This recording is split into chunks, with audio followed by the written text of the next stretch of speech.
Hey everyone, I'm Kirk Kirsteiner, and I have a guilty pleasure I want to share with you about collecting some of the most unusual, inexpensive, and yet most controversial collectibles that you can find anywhere on the internet or just sitting out there in public begging for you to pick them up for free.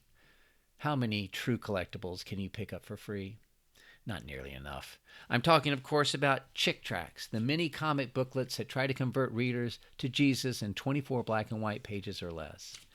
They are made to be given away, and people often just hand them to strangers or leave them in public places like bus stations, laundromats, restrooms. Well, I just found one the other day at the post office for free as I went to go get the more expensive stamps. But I should warn you, if you collect one, just one, there is a good chance that you'll wind up collecting more. That's what happened to me, and there's literally hundreds of different titles to collect. But I'm not a Christian. I'm gay. I'm Jewish. I'm Mormon. I'm Muslim. I don't like Christians and they don't like me. It's hate lit. It should all be destroyed. Well, if you believe that, and there are some critics who do, then that's just another reason to collect them now, because we both know what happens to the price of collectibles once they get censored, banned, or discontinued. Which brings up an important point. Collecting Chick Tracts doesn't mean you support them. Oh, contraire. Just as Jews are some of the biggest collectors of Nazi paraphernalia, it's not because they like Nazis, it's because the Nazis hate them. In fact, there are probably more atheists and non Christians who collect Chick Tracts than there are Christians who do. They collect them for all the conspiracy theories, the eye grabbing art, and the literal portrayals of Satan and his demons running around and controlling people's thoughts and actions like a ghostly puppeteer. There's violent death scenes, convoluted plot twists, where good guys wind up in hell while evil sinners repent at the last minute and go straight to heaven. Oddly enough, the more a group is criticized by Chick Tracts, the more likely that group collects them. Homosexuality and Catholicism are two of Chick's biggest targets, and yet gays and Catholics are some of Chick's biggest collectors.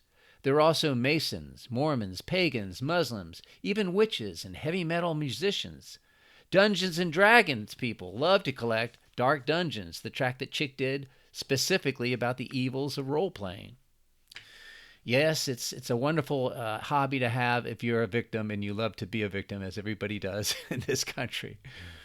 Now, who are the artists behind this polarizing propaganda? Jack T. Chick, the founder of Chick Publications, was the main man, the devoted dude who started writing, drawing, and self-publishing them in 1961. They have a very distinctive style, similar to Charles Schulz, but they're much more published than any particular episode of Peanuts ever was. In fact, Jack Chick was the most published author ever, and living author at his time, during his life. That is to say, until 2016 when he passed away. And as a matter of fact, he was also the most published cartoonist, as far as I'm aware of. In 1972, another artist joined him, the amazing Fred Carter. And this guy, an African American from Chicago, wasn't just a good cartoonist, he was amazing. He was an amazing artist. Look at some of the paintings that he did, and the artwork that he does is very, very good. Some of it doesn't show it off because it doesn't have superheroes in it, but if he had been a superhero artist, he would have made a ton of money. He went on to not only draw about half of the tracks, he also did 20 of the full-color comics and 360 incredible paintings for the Light of the World movie, which they released in 2003. That's here, right here. You want to see some beautiful paintings? Check this baby out. Unfortunately, Carter died in 2022, supposedly from the complications of the COVID vaccine. So why collect Chick Tracts? Well, first off, they're fun to read. I know several atheists who keep a pile of the Chick Tracts next to their toilet for visitors to read and enjoy. Others leave a stack of them on the coffee table. They are real conversation starters. They are so small and flat and easy to store. They display very nicely in 4-pocket sleeves, which I have lots of binders of those. Got to be careful that they don't slide out the top, though, as that one just did. And, of course, you can have them on both sides like that. And just slip them out and look at them any way you like. You can also get the All Assortment Pack, which is darn cheap. 130 titles for $25. That's less than 20 cents each. And you get those directly from chick.com. Meanwhile, the older tracks you can find on eBay, usually between $3 and $10 each.